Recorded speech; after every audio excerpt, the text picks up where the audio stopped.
استنى بقى. جامده قوي.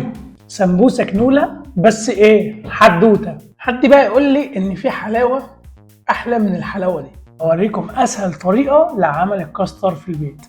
بيضه ونكسرها في البوله. في ناس بتعملها بصفار بس هنرمي البياض، يعني حرام، يعني مش مستاهله.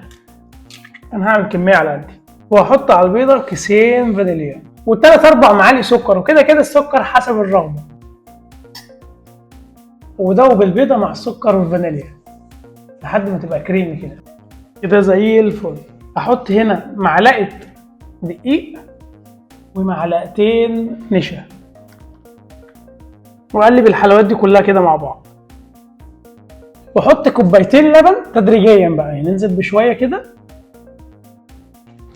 ونقلب وشويه ونقلب وهكذا. نبدا نحط الكلام ده كده تمام كده، ونقلب عليه واحده واحده وهو على نار هاديه. هيبدا يتقل معانا. يبقى احنا كده عملنا اسهل كاسترد في البيت. بس ايه حدوته، بصوا كده تقل ازاي. يبقى هو كده محتاج شويه لبن.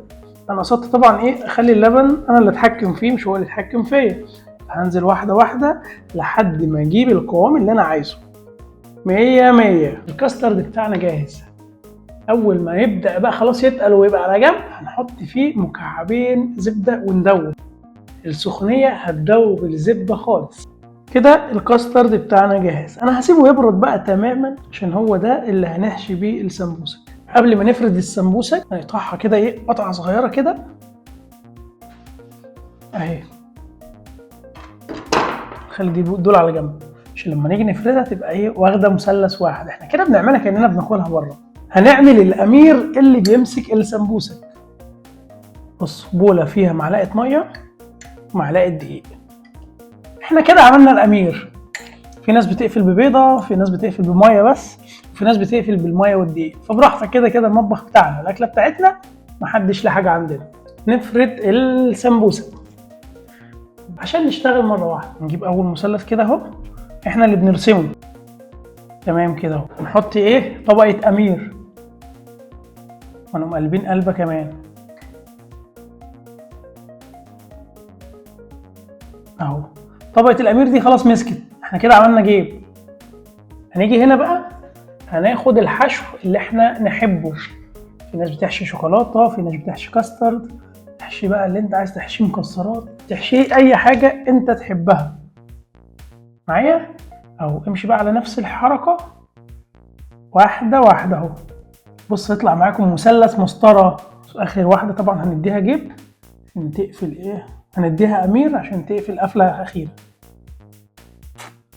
بس احنا كده زي الفل. قولوا لي سهله ولا مش سهله؟